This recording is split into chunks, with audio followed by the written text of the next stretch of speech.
Hey guys, Youngblood Fantasy 91 here with another commentary for you wonderful people. Well, it has been a little bit since my last commentary, and I have plenty to catch up on in terms of material, so excuse me if some of my material that I use is a bit outdated in terms of internet time. But anyways, let's return to the topic at hand. Today we will discuss about a dude that has been declared an internet lolscow for the longest time. He is a head-in-the-clouds Sonic fan who planned on making a Sonic movie and, just recently, had videotape footage of his fetish broadcasted everywhere. If you realize at this point that the guy that I'm referring to is Mr. Chipmunk Mobian, then congratulations, you win an Entenmann's donut. I swear, this guy cannot discern between fetish and lifestyle, because there are major differences between the two.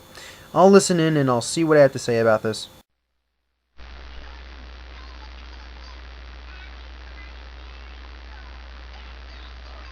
Does anyone else find it endearing that after nearly 40 years that Sesame Street is still a relevant TV show for kids of this generation? And you know what? I'm glad they're keeping up tradition. Okay, Mr. Freud, tell us about this guy. Ah, yes, he is a rather interesting case. He seems to utilize the defense mechanism of regression to transfer impulses such as nostalgia, as well as other repressed memories, into actions such as these. This can be classified as neurotic given his current mindset and actions. Thank you, Mr. Freud. You taught me well. Hey everybody, this is Mr. Chipmunk Mobian here to give you a brief update about some of the current events that have been transpiring in the past couple weeks. I felt kind of compelled to make this video here. So you decide to make a video about a fetish that you have and disseminate it all over YouTube, where all of your detractors reside, and thus gives them more reasons to criticize you. I believe the venue you chose was a poor choice, and the audience you trust in really is not in tune with your fetish. You could have just posted this in an adult baby forum where no one can see it, or at least done this video without baby clothes. Since certain videos have leaked on the internet regarding my personal life. No, they weren't leaked. They were posted by you and were later mirrored by everyone. That's not a leakage, that's just you being careless about what you post online. And I wanted to take the opportunity to finally come out into the open and become more sincere about it, since for the past couple years or so I've been kind of in denial about the whole subject matter. First of all, you're still in denial because you are utilizing a defense mechanism known as regression. Second of all, people criticize because they can. I don't want to go around dressing up as a baby because I feel that I'm a mature adult. I may feel nostalgic at times, but for the most part I feel like an older person, because I am not in overt denial of myself. Perhaps you're suffering from an identity crisis? And I think that this would be the appropriate time to, clarify some of the misconstrued information that people have been projecting upon me regarding this whole adult baby lifestyle. Well, the negative connotations derive from the fact that it is a maladaptive psychological problem. The last thing that the general public needs is to be associated with a mental problem or psychological malfunction, because they would be consumed in trying to figure out a solution to the problem since others find them out of place in society. The idea is to blend in with society's norms, not deliberately stick out like a sore thumb just because you are in denial of yourself. But I guess the intent of this particular video here is to educate those that are somewhat ignorant of the whole adult baby culture, and just try to shed some light on some of the positive aspects of it rather than the negative connotations that are associated with it from the general public. So let's begin. At this point, I want to recite a line from the play Waiting for Godot by Samuel Beckett. We are all born mad, some remain so. The mentality and physical attributes of being a toddler. And what you do is you just kind of provide the attire, like a footed sleeper or rompers or onesies or diapers, of course, and you just kind of create your own atmosphere like I have over here. And what you do is you just kind of transport yourself back into that innocent moment of childhood.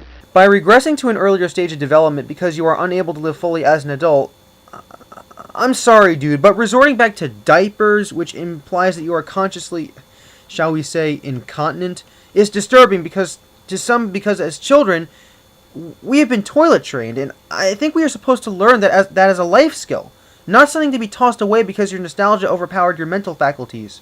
And it's nothing more than just harmless escapism. There's nothing sexual about it. Then why is it considered a fetish? If there is no sexual connotation, then why is it considered something pleasurable for your erogenous zones? Oh wait, maybe because there is a sexual theme behind it. Come on, you're using the same faulty argument some furries use to defend themselves. If it doesn't work for them, it's not going to work for you.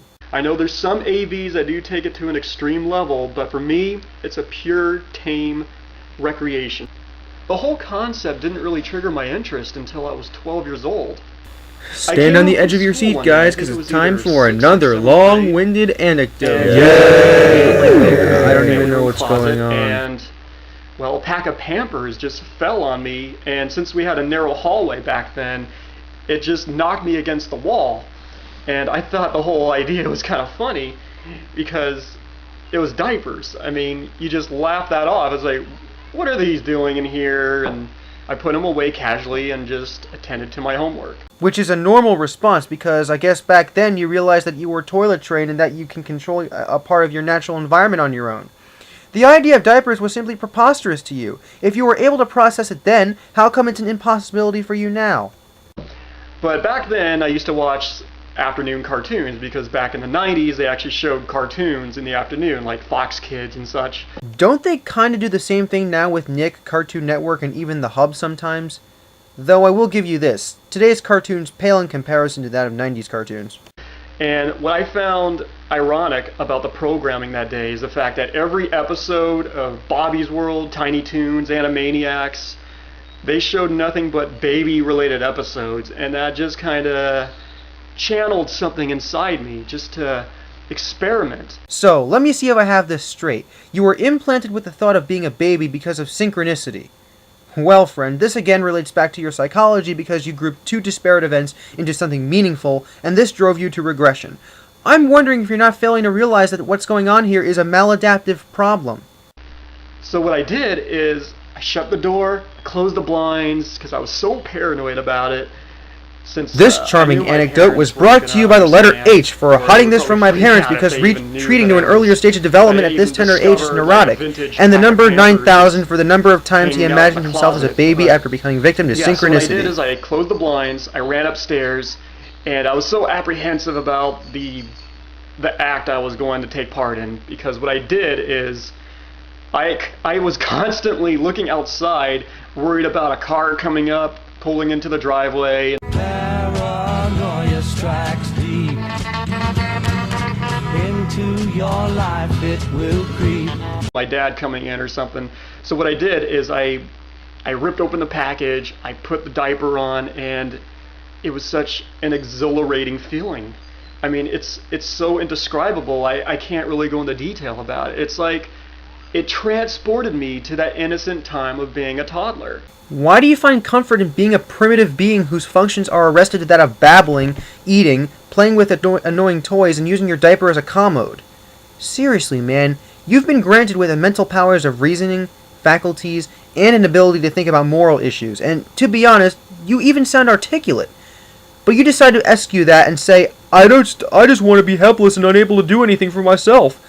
I don't see the point in this. Really, I don't. Skip it, you run to jump to hop. Skip it, skipping and a screaming and a bop to bop. But the very best thing Flash forward to high school. This is when I started hanging out on AOL chat rooms, and yeah, it was so primitive back then because all we had was chat rooms. And of course, what happened in those chat rooms gave the world its grand epiphany, that we have more sick fucks in this world than we have originally realized. Just wanted to point that out.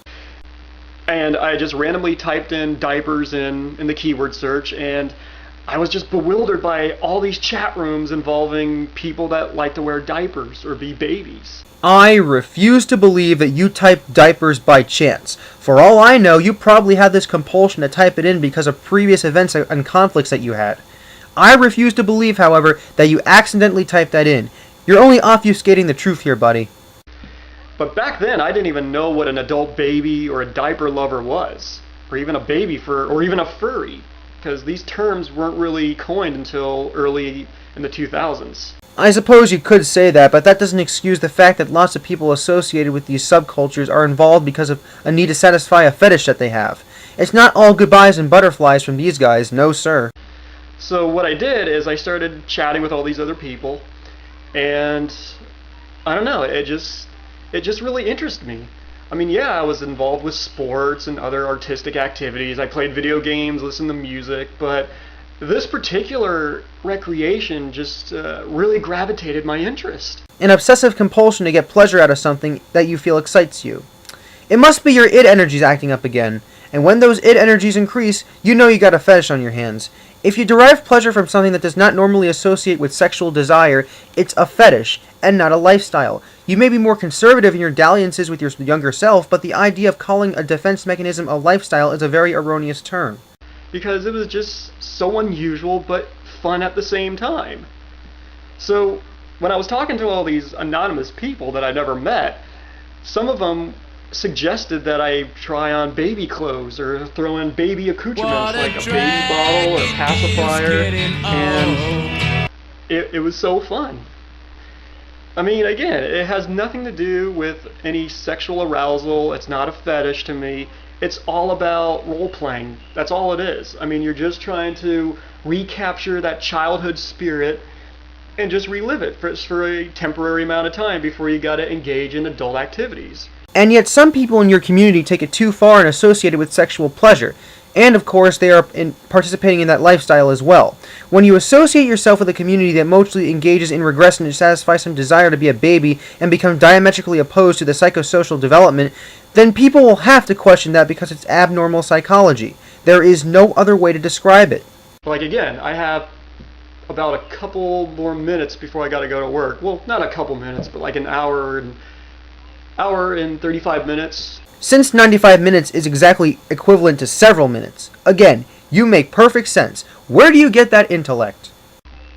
But yeah, anyway, I'm kind of getting off track here. So yeah, during high school, I kind of experimented a bit. I started buying adult diapers because, well, I obviously couldn't fit in baby diapers anymore. And then after that, it just kind of evolved into something interesting.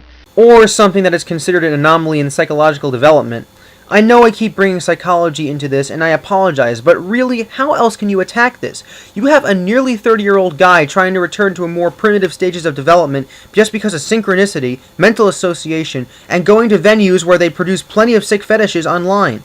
You know, behaviorists point out that a fetish can begin through classical conditioning in which one associates a thing with a sexual impulse. Just wanted to point that out as well. So then during college, that's when I started hanging out with AB communities, and I started attending all these AB get-togethers and parties, and I even threw some of them myself.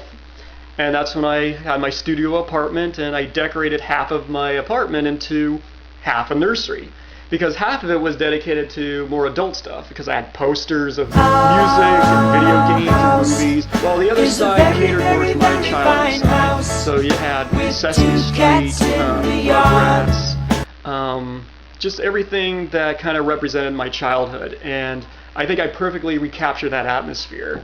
If you let childlike impulses overpower your daily life, then I think, again, you have an issue that screams neurotic origins. I'm just saying, man, the best way to rationalize your regression is to see a therapist. Don't project your conflicted self where everyone can see it, because plainly, you're stuck in one area of development and you can't budge from that. Freud would say it's fixation. Erickson would say it's an identity crisis. I would say that it is maladaptive. So here we are today. I'm still engaged in these activities. I just recently told my parents, my friends, and everybody that I actually care about the whole lifestyle, and they were pretty accepting of it. After plenty of weeks of tedious explanation, emotions running high, and conflicts between friends. But of course, everything went hunky-dory for you, right? I know the same would happen to me. So let's talk about the diapers. I'm sure that's one of the most central topics that people constantly bring up when it comes to adult babies. They always talk about, oh, that's unsanitary, oh, that's disgusting, oh, are you a pedophile? No. Well, the reasons why these questions appear is because you are toilet trained. You have an ability to control a necessary part of the environment so that you can use the restroom. Incontinence is usually associated with not only babies, but with the elderly and people suffering from, say it with me, neurological problems. For God's sake, man, if you were blessed with the ability to urinate in a toilet, then for God's sake, use it. You graduated from diapers for a reason. basically the diaper is almost like a piece of clothing. It's an article of clothing that completes the ensemble, because it kind of it helps emulate that illusion of being a baby. Because if you just wear the baby clothes and everything, you're just halfway there. But when you're actually wearing the diaper and, you know, drinking from your bottle and watching cartoons and cuddling with your plushies and everything, it just creates a warm, secure atmosphere that you kind of yearn for when you were a kid. Then you have completed the regression process and you have become even more of a psychological anomaly than you already are. And of course, you have also inflamed your fetishism, but that's implied anyway. And a lot of people are probably going to ask, well, do you kind of use the diaper for its intended purposes? Sometimes. For once, I am speechless. You consciously are incontinent. What? Just continue the video. But I do want to clarify that I absolutely do not go number 2. And there's several reasons for that. Number 1, it's just unsanitary. But urinating in your diaper is. Again, you make perfect logical sense. Skip it, to run, to jump, to hop, skip it, skipping and a screaming and a bop. Sometimes I'll wet, but for these particular ones, you just can't do that because they're novelty diapers. And what I mean by that is that they're designed for aesthetic purposes rather than absorbency. I mean, what they do is they kind of recapture the late 80s, early 90s style of Pampers. They use the same material, the same designs. It's almost cosmic in that sense. They use 2 tapes instead of 4, and it just really completes the whole fantasy, and that's what I really like about it. I guess in conclusion, I just want people to have more of an open mind, explore new avenues, understand that life is an adventure. It's what you make of it. Well, yes, when we're adolescents, we engage in new activities and even develop our identities, but trying to drive a fork in the road towards maturity and backtracking to a previous stage of life is counterintuitive to how we want to live our lives. We wish to live life forwards, not backwards. And living your life reminiscent of Benjamin Button can spark the curiosity of psychologists everywhere. You shouldn't be bound down by societal rules just because you were conditioned at a young age that there's a certain mapped out way to live. And yet you didn't condition yourself to believe that acting like a baby will give you satisfaction. You associated synchronicity to describe your origins to acting like a baby, so mentally you thought to yourself that the diapers falling and the baby-themed cartoons on TV had some significance when they probably didn't. Don't preach to us how life should be led like you're this beacon of authority, because that appears pretentious. So just do what you want. Have fun. I mean, if people question it, just try to be reasonable, try to be rational, and explain to them why it brings you a certain type of contentment. Oh, trust me, trying to explain my fetish for soda cans is relatively easy for my friends to comprehend. They would definitely look past that. No problem. And my parents? Don't even mention them, they'd be thrilled. Hey, I just wanted to come in front of the camera in a more serious tone instead of in my baby tone, because I know some of those videos were a little bit unnerving. A, you're still dressed up like a baby, so you project a somewhat strange baby tone. And B, unnerving? More like it demonstrates to us that you're a psychological marvel. It's creepy. So I just wanted to prove that, yes, I'm still mentally here. And again, I do have a full-time job. I got a girlfriend. So I do have an active adult life as well. So this is Mr. Chipmunk Mobian saying, you're only as old as you feel. Bye.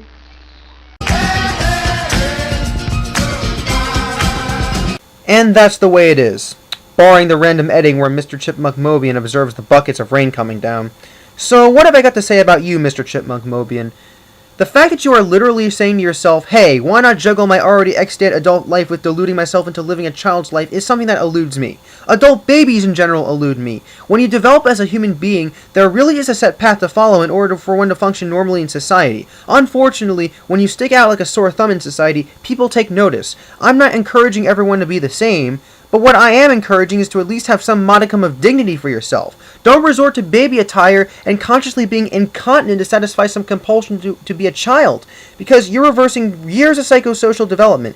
And for what? Because Pampers fell on yo face in stereo? Please.